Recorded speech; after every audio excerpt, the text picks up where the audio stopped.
I'm Judy Stiles. Thank you for joining us this week on Newsmakers. Well, throughout the year, we often focus on news from Missouri Southern State University. Today, we're taking a look at the Board of Governors, and joining me, the chairman of the board, James Fleischaker. Thank you for being here today. Well, thank you for inviting me.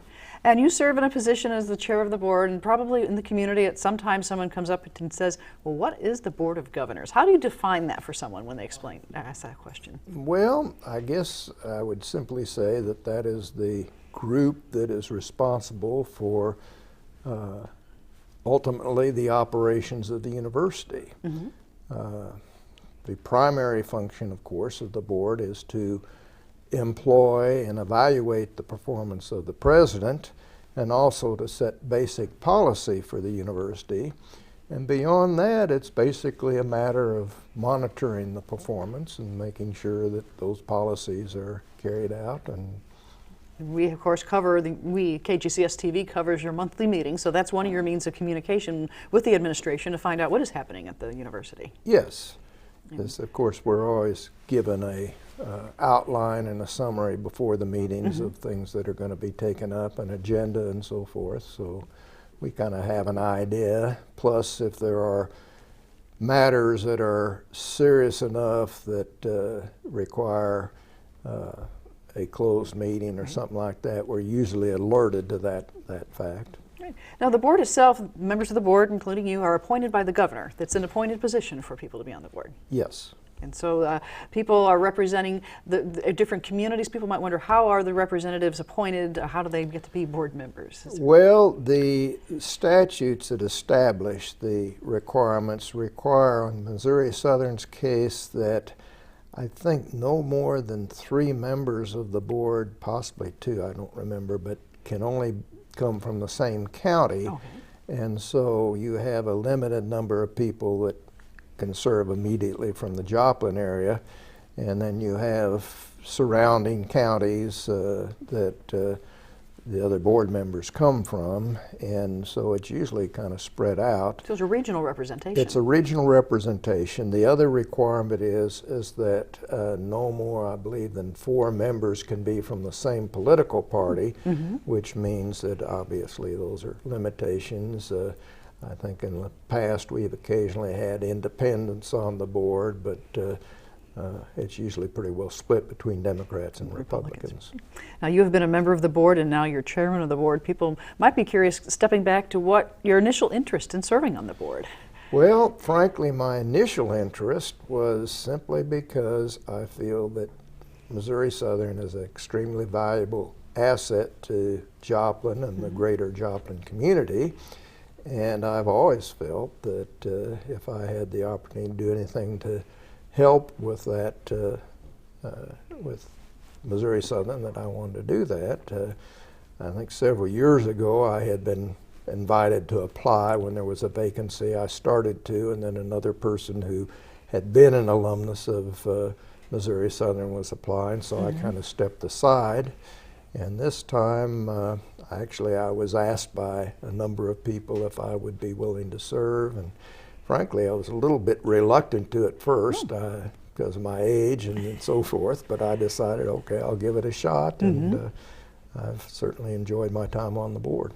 And you have been very involved in the community, not only professionally, of course, as an attorney, but community involvement. This sounds like it's a natural lead-in from being involved in the Joplin community. Yes, I think it is. And tying that together. Well, now that you're chairman of the board, people might be curious, what does the chairman do? How do you define that role? Well, the primary purpose of the chairman is simply to preside over the board meetings, make sure everything on the agenda gets taken up, and of course, take part in various activities. For example, when there have been ribbon cuttings or dedications or things like that, usually the chairman is invited to make an appearance and that sort of thing. So this has been a busy semester for you with ribbon cuttings. I know Missouri Southern has had some major construction projects completed. Yes, we've had quite a few things in the last several months. And of course, running the meetings, we have the reports from the different campus representatives, and then we also notice that there are board committees. So within the members of the board, you have subcommittees that look at certain areas of operations of the university? We do. We have certain standing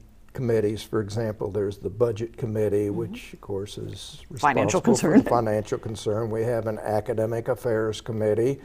We have, I'm trying to think, the committee that evaluates the president. Okay, and dealing with personnel matters. yeah, that sort of thing. We have, I know we've had an ad hoc committee in the last few years on prioritization, and some of these committees only meet on rare occasions, and some of them meet fairly frequently.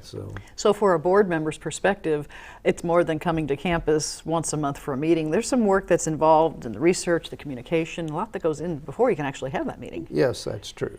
And so working together with those committees, and I imagine working with the administrators who represent, like you say, academics or the financial aspects of the university. Yeah, I mean, most of the board meets as a full board, but then on occasion the committees meet with individual people. For example, the academic affairs committee would normally meet with the provost, or formerly the vice president in charge of Or the academic vice president? yes.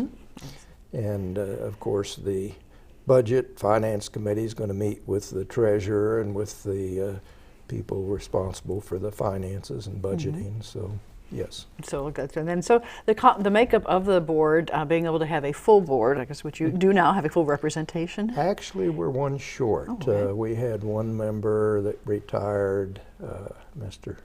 Lynn Ewing, and retired early this year, and so far the governor hasn't filled that vacancy, but the other positions are all full now. Okay, so almost full. Almost full, happy yes. with operations. Well, we've actually gotten to one point where we were down with 3 vacancies, and it was getting to the point we were afraid we wouldn't be able to put together a quorum. So you're really dependent on the governor making that nomination, and then that's approved by the Senate then, goes Yes. through the process with the state. So, Yes, and of course the senator is the one that usually makes the recommendations to the governor. Of course, the governor's free to follow or reject those recommendations, Right. but usually the local senator is the one that recommends persons to the governor. And this is not unique to Missouri Southern. I know the universities around the state that have governing boards go through the same channel. Yes, they do. That's right. Well, as you're looking at Missouri Southern and your role with the university, we hear a lot of news coming out of the board meetings. What would you say are some of the key points of discussion right now on the board?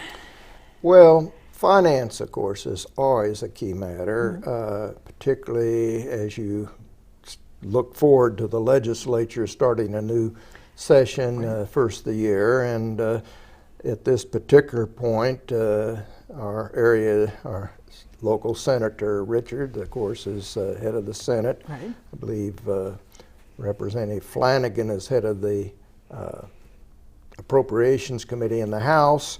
So we are hoping that this year that we will be able to get as much support as possible. We recognize that Missouri Southern is one of several state institutions of higher learning and so forth, but whatever we can do to get support from the legislature and financial help is certainly appreciated. And I know I've been on some of the presentations, and where the trend of statewide funding dropping while, of course, the costs are increasing. So you've been dealing with this trend for a number of years. Yes, we have, and of course, the only sources of funding are either the state appropriations, tuition, or private donations. Right. I guess there are a few little things that we can do to, like charge admission for certain events. Right, to make up some of those. But that's a relatively small amount. But so we're really in a position where we have to rely on the state to the extent we're able to. And to the extent that we aren't able to get funds from there, then we have to look at the tuition. I can tell you no one on the Board of Governors wants to increase tuition any more than necessary, but we recognize that we have to keep up with increasing costs and so forth, so that's something that's always on the table. And your ultimate responsibility is to balance the books. And you have X number of dollars for Missouri Southern. You can't go into the red. Yes, and of course there is a state statute that limits the amount of tuition that we can increase every year. We have a limitation that it's a percentage based on the increased I guess cost of living tying cost into of how much- living, and of course it's tied into our existing amounts, so that Missouri Southern, because we're at the bottom or near the bottom as far as the state institutions of higher learning, our percentages are always going to be, our increases are always going to be less than many of the other state institutions. And again, while we want to keep those tuitions low, we're kind of strapped in there. And then another thing that's happened is the governor, our current governor, has made it clear he wants to avoid or hold down tuition increases, and so he's made promises or indicated that he will support certain things, like, for example, the funding for the Reynolds Hall, the improvements there, if we will agree not to seek tuition increases. So, of course, we're trying to go along with something like that. I know sometimes, even though that sort of thing's been proposed, by the time the governor and the legislature gets through with things, we don't get quite as much as we were hoping for. A lot can happen between January and May when they finish up and working that out. So keeping in touch with the representatives in Jefferson City, university actually has a lobbyist that helps you in the communication aspect? Yes, we do have a lobbyist. So having someone there on the scene to keep you informed as well as communicate the other way. Yes, we need to do that. I think virtually anybody that's hoping to get support from the state, or even if it's not financial support, needs to have somebody there representing them and making sure their interests are expressed to the legislatures, as well as keeping us informed as to what's going on up there. Now, you mentioned facilities, and the Reynolds Hall renovation being one that's really, I guess, more directly tied to state funding to help make those changes. Well, yes, right now they have funded the renovation, or authorized the funding for the renovation of, I think, the first floor, I believe it's the labs and so forth. And then there is a second funding that's to renovate the remainder of the Reynolds Hall. I believe that requires matching funds, and so there has been arrangements. I think we've had local pledges and so forth that will meet those matching funds requirement. Now, is that a trend that you've seen more of since you've served on the board, where you're reaching out for the community or private funds to help meet the needs of Missouri Southern? Yeah, a lot of the appropriations for specific capital improvements require some form of matching funds. So, yes, we've done that. Of course, if you go around campus, you'll notice various buildings have various people's names on it. Some of those are from the original people that were here, and some of them are people that have contributed funding. So we're always trying to figure out ways that we can raise money, and one way is by accepting donations and naming buildings or rooms or whatever in honor of certain specific people. Do you feel that'll become perhaps a trend for the future, as people from the community are supporting the university directly like that financially? I think that's always going to be the case. We, this past year, passed a naming policy because we kind of had uncoordinated efforts.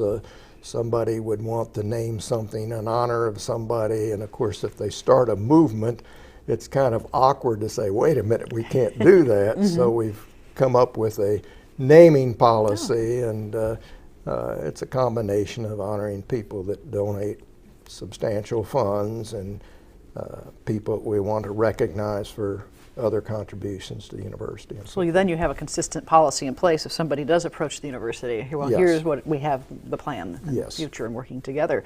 Well, we've had this year, I mentioned earlier in the program, some bright spots of the new athletic end zone facility, the new residence hall, quad apartments. A lot of people from the community have probably looked out at Missouri Southern and said, there's a lot happening there with new buildings. Yes, we kind of went through a period there where we didn't do a lot, and of course I came on shortly after the tornado had hit Joplin. Of course, at that point we were kind of in a downward position because there were so many financial demands in the area.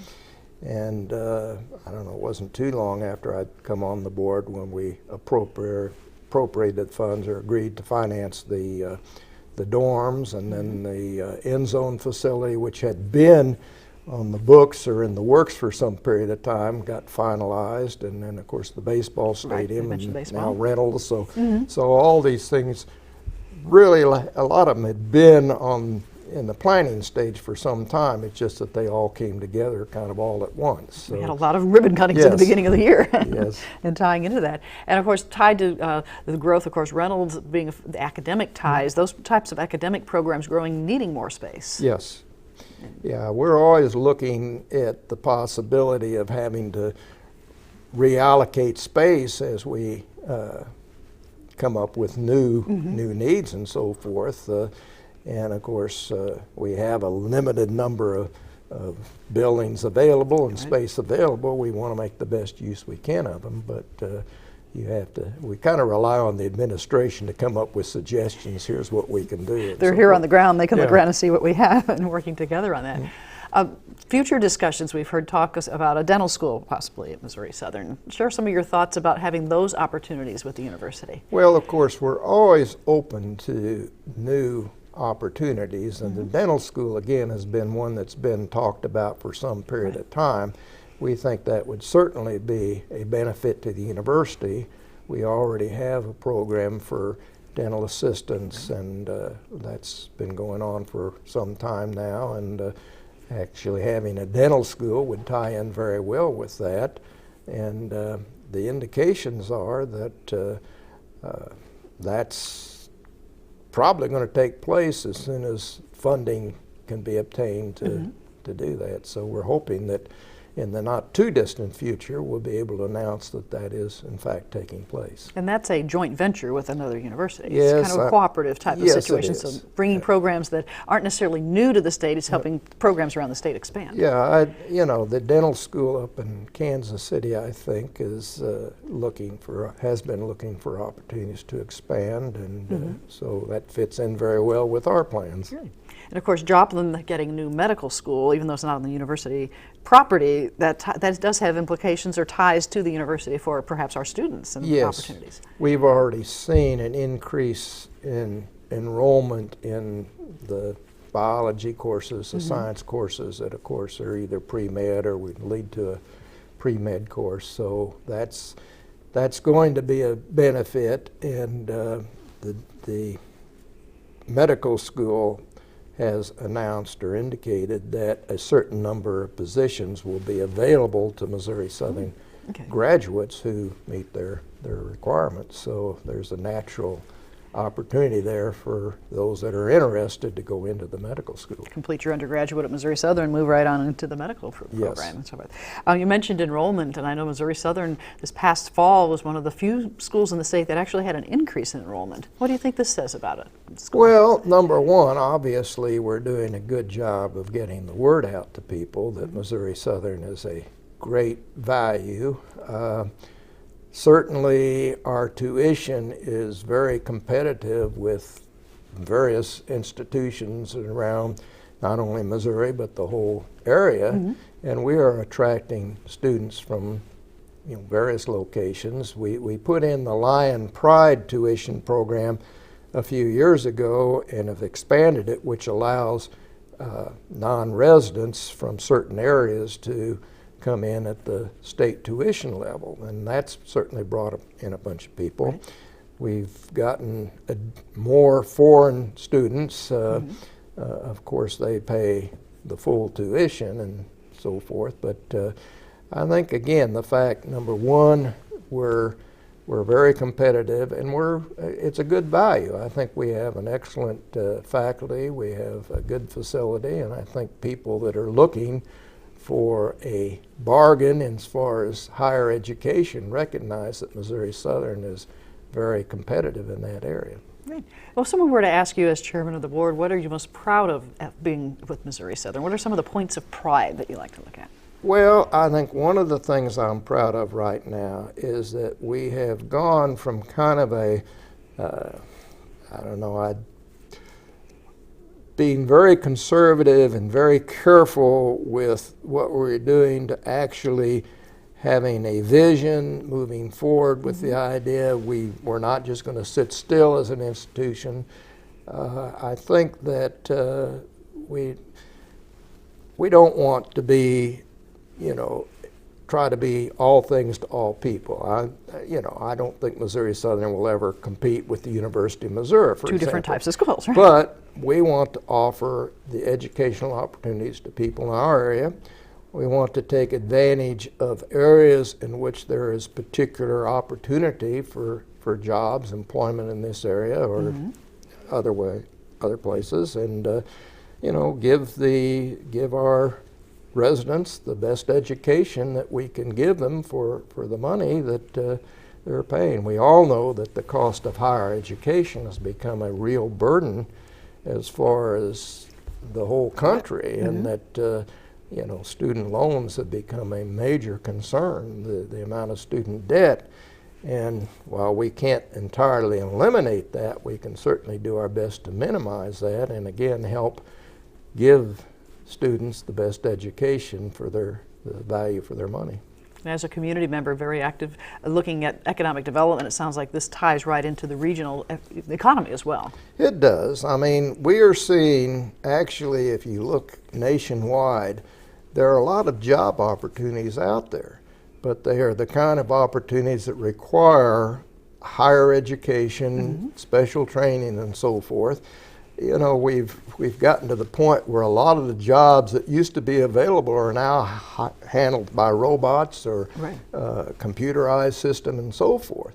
And the people that can operate those things, that can program those things and so forth, there are plenty of opportunities for them, but you're going to find fewer and fewer opportunities for people that have minimal education or minimal training, and that's where I think you're going to find the employment problems in the future. So we're hoping that we can get people that will be able to take on these new jobs and new opportunities. So higher education in Missouri Southern needs to be looking to the future, those trends, so the students who are graduating are able to step into those roles. Yes, of course the requirements are constantly changing. I mean, you look at just a few years ago when your basic computers required a lot of education. Now everybody can operate a cell phone and basically a mini computer right in the and palm so of their forth. hand, right? So I mean, and we're raising a generation. I mean, our kids that are growing up now, by the time they're preschoolers, a lot of them are already able to do a lot. They're computer literate already. Yes. And so we need to be constantly looking at what future needs are going to be, and of course we'll have to adjust our programs and our education to the needs of the future, and those are going to be, again, changing a lot. We're already looking at the fact that now they're developing self-driving vehicles. I wonder, how long it's going to be before we won't need truck drivers. So the whole world going through this evolution and changes. Yeah, we do need to be on top of those things and be watching for those So changes. the board working with the administration as far as long-term goal setting, looking, as far as the goals for the board, that's kind of a teamwork aspect of working together? It is. We, of course, depend a lot on the administration to bring to our attention those trends and all. You can go online and read all kinds of stuff about it. There's been a lot of talk about how a lot of this stuff could be handled online, and of course we do have online programs. I think there are limitations to what you can do with that. I think there's a certain value in getting people together and actually having people in the classroom for some purposes, but I think online education is certainly going to replace some components of education. Yeah, and I think that there will be more of that.